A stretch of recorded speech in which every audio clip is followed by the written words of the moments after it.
970 WOCA. Ocala.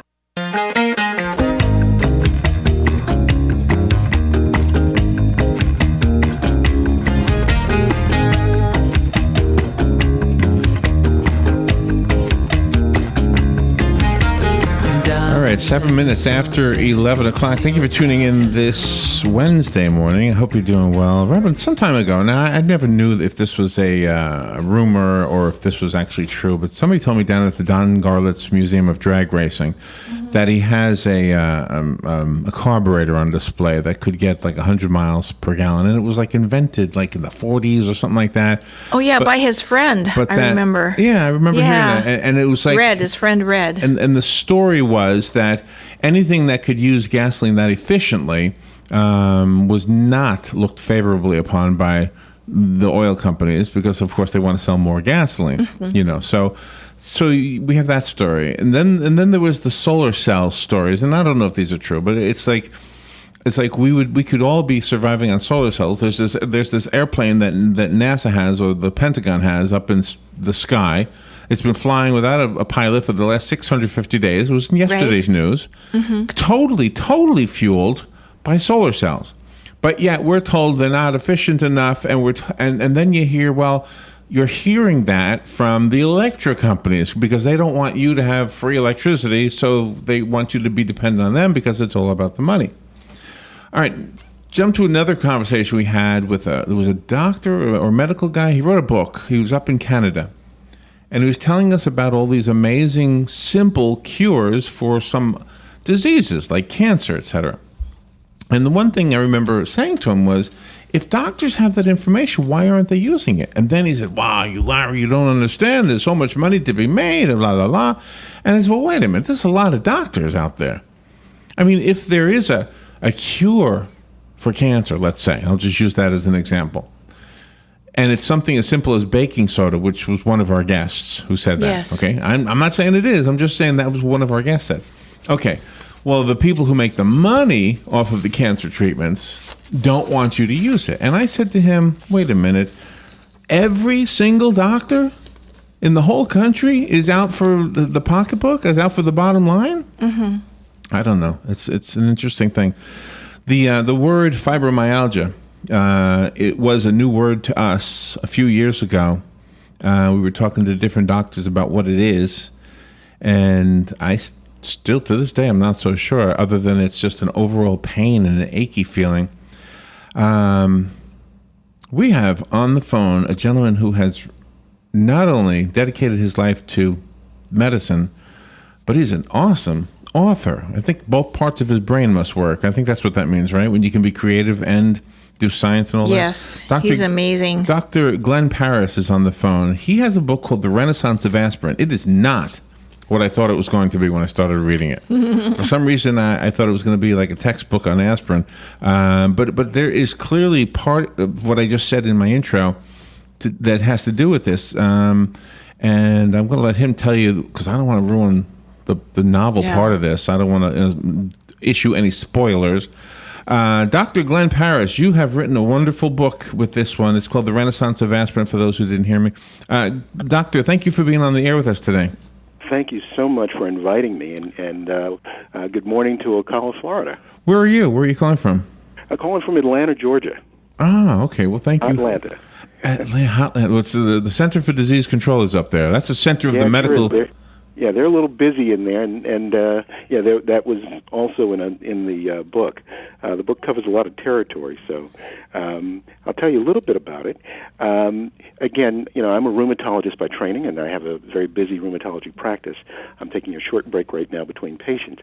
But the story is about a cure for fibromyalgia. Now, again, this is a novel. This is not a textbook. This is not a how-to book. This is not an informational book about fibromyalgia. But we know so little about this disease. We know that it causes a great deal of pain. We know that it interrupts healthy sleep. We know that it interrupts normal thinking and concentration. And we know that it really ruins healthy relationships between people, particularly intimate relationships between spouses and between parents and children, between children and their parents, it really is a disruptive force that leaves no footprints. If you have a heart attack, we can get an EKG and some lab tests and indicate where the heart attack was, what the damage was. If you have a pneumonia, we can take an X-ray of the lungs and take some blood samples, and we can determine what's causing it, and we can target or a treatment for that. With fibromyalgia, what we know is that it causes great pain. You are more sensitive. You have hyperalgesia or increased sense of pain on contact, things that normally don't cause pain. A simple touch, a hug, a handshake. These don't normally cause pain, but in patients suffering from fibro, it does. It's and I'm not a doctor by any stretch, so I'll just say what I have on my mind, and you can say anything that you think should be said. But people say the same thing about shingles. Yeah. No, shingles is a little different. Shingles is a known virus. It's the same virus as the chickenpox. And for some reason, in some people, it is sequestered for long, long periods of time. It becomes latent, dormant, and it hides usually in nerve tissue. And at some point, usually when the immune system is either exhausted or its lowest ebb or stretched beyond its normal capacity, one gets an outbreak of shingles, which is a limited form of chickenpox.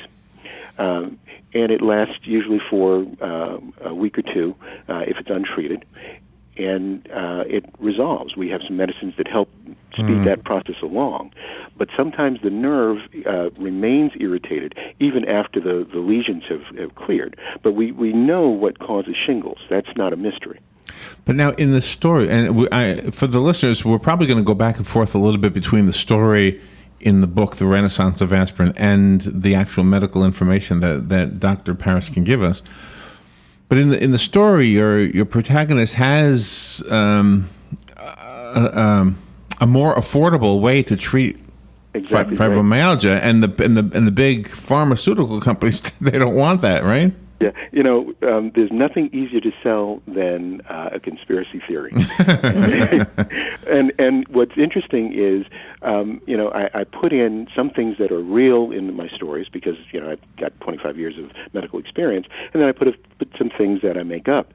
And I get questions on the real things. On the things that I make up, I don't get a lot of questions. So, it's one of those little... Oh, that's interesting. You do have comic relief in your story, though. You do have that air of comedy, too, which really breaks up the action, but really cements home the true personalities of the characters. Yeah, it's interesting. I try to make my characters very intricate and believable. And often I'm asked if these actually represent real people. And I said, no, the real people you'd never believe because they're too complicated. So you have to simplify them a little bit. And if you read my book, you don't get the sense that any of these people are very simple. They really leap off the page. But our protagonist, Anita Thomas, actually has found a gene responsible for fibromyalgia, and she discovers that fibromyalgia actually had a survival advantage at one point in human history, and she figures out what cavemen already knew in terms of fibromyalgia. And what she did was very inexpensive, very simple, and natural. Whereas the pharmaceutical company came up with something very complex, very expensive, and flawed. And wow. Unfortunately, this goes with your segue of keeping secrets from the public for the sake of profit. And greed is really the prime driver of a lot of the evils in this world, I believe. Yeah. So I agree with you. We have so many more questions. And again, this is a two-track because both sides of your brain are working. So we've got to work both sides of ours, I guess. We've got medical questions and questions about the story itself. And I hope I don't confuse the two. I hope I don't start making that mistake. Oh, confusing the two is fun.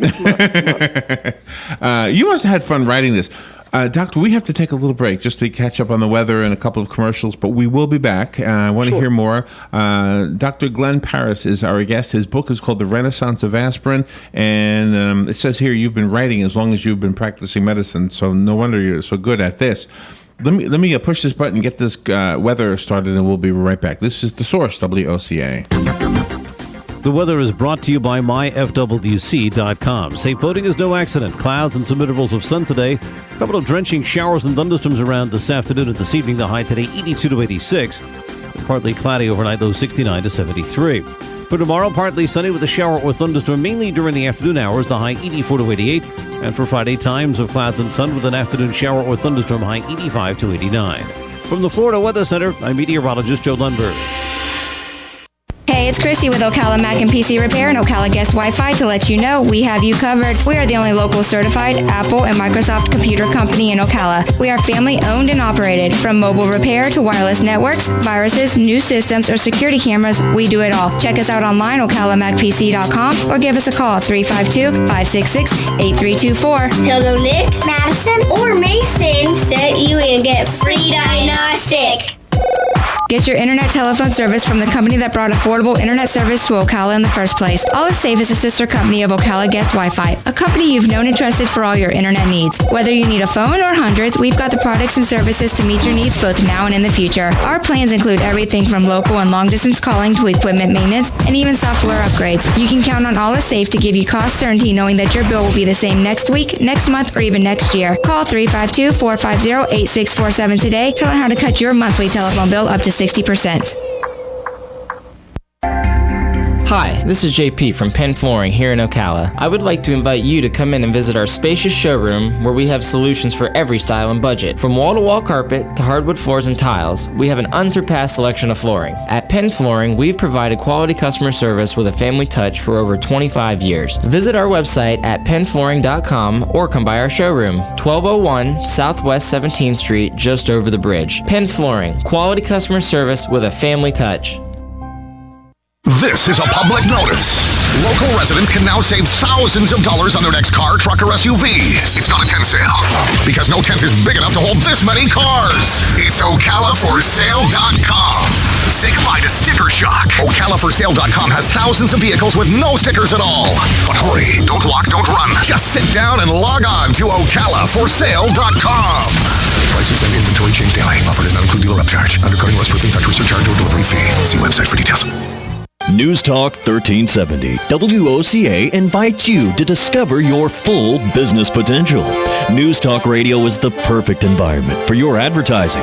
WOCA's News Talk format pinpoints information-hungry, better educated, high-income adults. So use us to talk to them. Call 732-8000. 732-8000. We're Ocala News Talk Radio.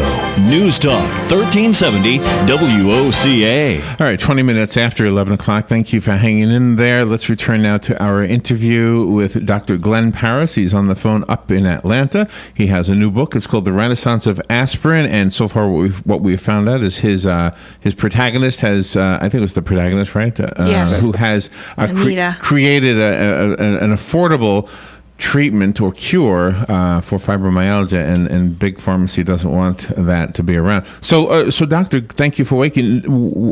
Do we learn that? And gosh, if it's going to be a spoiler, I shouldn't even ask it. But do we learn that people are trying to do away with is it Anita? Anita, yeah. Yeah. Well, this is a whistleblower kind of situation. They realize that this is a woman who doesn't play ball if she thinks that something is wrong. In fact, and it's not clearly spelled out in this particular volume, but Anita actually testified against her dad at one point. So they know that they can't coax her into not divulging something that's potentially harmful to the public. So they do what somebody who's standing in the way of billions of dollars might do. They try to get rid of her. Is there a romance also in the book? Oh yeah. She's a knockout. If I do say so myself, I had a blast trying. See, to when you're an author, you are God. When you're an author, all these little people in your book, they are yours. But I'm a god in the Greek sense. Put heroes in the way. They do what they want to do, and then you get ticked off at them, and you try to get them. You know how the Greek gods were. So not like the real one. Oh, that's funny. That's funny. When you have your patients that you're helping them with their other medical conditions, and then you see some kind of scenarios that you might fit into a novel or maybe even into a white paper to help the medical community. How do you gingerly go along with doing that without exposing the person's identity? Well, you always scrub the information that identifies a person individually. That's the way we do it in research. I do a fair amount of clinical research. So you have the gender, and then you have anything that's pertinent to scientific study. So you want to know their diagnosis, you want to know their symptoms and their signs, their physical signs, lab tests and responses to therapy. So those are the things that you want to know when you're looking at data for large numbers of people. This is the way we've approached many of our diseases. We've made almost miraculous strides in treating rheumatoid arthritis and lupus and gout and many other diseases. Fibromyalgia, we've not had that kind of success with. And we can't even pick out something that we can measure with fibromyalgia. You know, I think sometimes the public gives the medical profession and the pharmaceutical profession a little too much credit that we can come up with cures for what we do. That's first of all, doctors are not getting rich. They haven't been getting rich for a very long time. We're not poor by any means. I don't mean to start playing the smallest violin in the world, but nobody is stringing patients along, just to get money out of them. There are some people who do more procedures than they ought to, more for defense than. But that's my own personal opinion. So not to be defensive, but it's fun to talk about the benefits of keeping a treatment going as opposed to coming up with a cure or the most economical treatment that you can. The one thing I'm just speculating on is that your readers will know, obviously, that you are a rheumatologist, and it says so on the back of the book, even though you chose not to put your title doctor on the front of the book. But when they know your history and your expertise, they might put 2 and 2 together and come up with 4, and maybe it's not in this case because it sounds like you're saying there is no cure for fibromyalgia, but they might think that there is, and you're just kind of holding it back a little bit. Well, I'll be as honest as I can on that question, and that's actually a very interesting question. Number one, we're just beginning to scratch the surface on fibromyalgia, learning some of the differences between the brain and the body of fibromyalgia patients versus the brain and body of the quote-unquote normal pain-free individual or those who have chronic pain for another reason.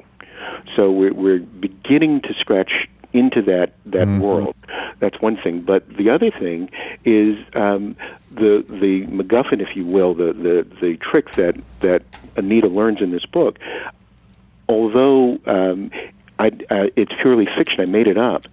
I made it up based on 25 years of experience in treating fibromyalgia patients. This is not something that we've ever explored before. So we've never gone down this path. We've never researched this. So I don't know that it's not true. And it's something that, the more I think about it, I've researched it, and it's not something that has been researched before. So I don't want to get into quackery or junk medicine. Right. But at the same time, this would not be a bad thing to study. You have an Uber villain in your book. I like how you keep with all the current day jargon and things like that, because that really makes the story more endearing. Uber. With the umlaut over the u. Yes. Over the u. Yeah. So Orson Quirk. I've always loved the name. I've always loved the name Orson ever since Orson Welles movies. And Quirk just says it all. Yes, but he's a really, really bad guy. I mean, when I use the phrase uber villain, I clearly had the Star Wars series in mind. Darth Vader is bad, but the Emperor is really bad. Right. Yeah. Oh, that's funny. So, do you know this guy is like that bad? There's the story that comes up every April when we're talking about the Titanic, that there was a book written in 1898, I think it was, called like The Wreck of the Titan, and it's a story that is so similar to what happened in April of 1912. 12, I think. Whenever the Titanic sank. So it was like this novelist, I can't remember his name, but whoever wrote The Wreck of the Titan, predicted the Titanic. So, you novelists have a history of being somewhat psychic. You never know. I mean, there might be an aspirin cure for fibromyalgia just a couple decades down the road. There is precedent for this kind of thing. Sickle cell anemia, and I won't go into all the math and all the science behind it, but sickle cell anemia, as awful a disease as it is, the genetics are such that the trait for sickle cell actually protects you against the worst parts of malaria. So someone with sickle cell trait is likely to survive malaria, whereas someone who doesn't have the sickle cell trait, who's perfectly healthy, is more likely to die of malaria. For fibromyalgia, and again, not to be too much of a spoiler, Anita Thomas discovers that there was a survival benefit to fibromyalgia, and I will let the readers read more about that. But the fun of the book, I think, is the romance between Anita and Jack, and the chase, and of course the Orson Quirk character and his henchmen, and certainly the Lucy Velasquez. So let me ask you to take off your doctor hat, take off your novelist hat. Let's just talk two men, okay? Okay. Robin's not listening. I won't listen. She's not listening right now. Okay. No woman is listening right now. You're in your dark room. You're writing your novel, and you got this beautiful protagonist named Anita, right? Do you hate getting up from that typewriter or from that computer? Oh, yeah. I might for hours. That's funny. My wife actually calls my computer the adult. Oh, no. Oh, no. She calls it the mistress. Yeah. Oh, that's funny. Well, it is such a wonderful story because you've got wonderful scenarios in there. You have great characters. You could be an actor. Look, he's a good-looking guy. Oh, yeah. He's hot, ladies. I'm sorry, I didn't mean to interrupt you. I got nothing on that one. Nothing on that one. I have a book here. It is called The Renaissance of Aspirin. I'd like to give it away. Call me if you want the book that Glenn Parris sent us, also known as Dr. Glenn Parris. Yes. And Doctor, how do we get the book? You can get the book on Amazon.com, and they'll send it to you in 48 hours. You can get it from Barnes & Nobles and select booksellers in your area. But I also want to make sure that everybody knows that some of the proceeds from the book are going to go to fibromyalgia research and support. It's important to keep fibromyalgia in mind. These folks hurt all the time, and everybody's fighting a battle every day that you know nothing about. And keep that in mind before you judge somebody like that. Absolutely. Well, that's words of wisdom for sure. Well, you were a joy to talk to today. My notes say there's another website called therenaissanceofaspirin.com. Is that correct? Yes, that is. And there's a book trailer that we just shot last month and just got online a week or two ago that is a little teaser for the story. All right. Well, that's excellent. Well, good luck with the book, and please come back again. You're welcome here anytime. Just invite me and I'll come back. If you're ever in Central Florida, we can do it live in the studio with you. Oh, that's great. Great invitation. Thank you, Dr. Glenn Parris. Again, the book, The Renaissance of Aspirin. We'll take a little break, and we'll be right back. Larry, thank you so much for having me.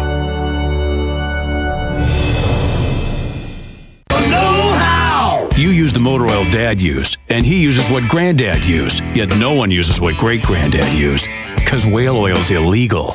But if oil's what you need, Napa has you covered. With Castrol GTX for only $3.79 a quart, or 5 quarts and a Napa Silver filter for just $21.99.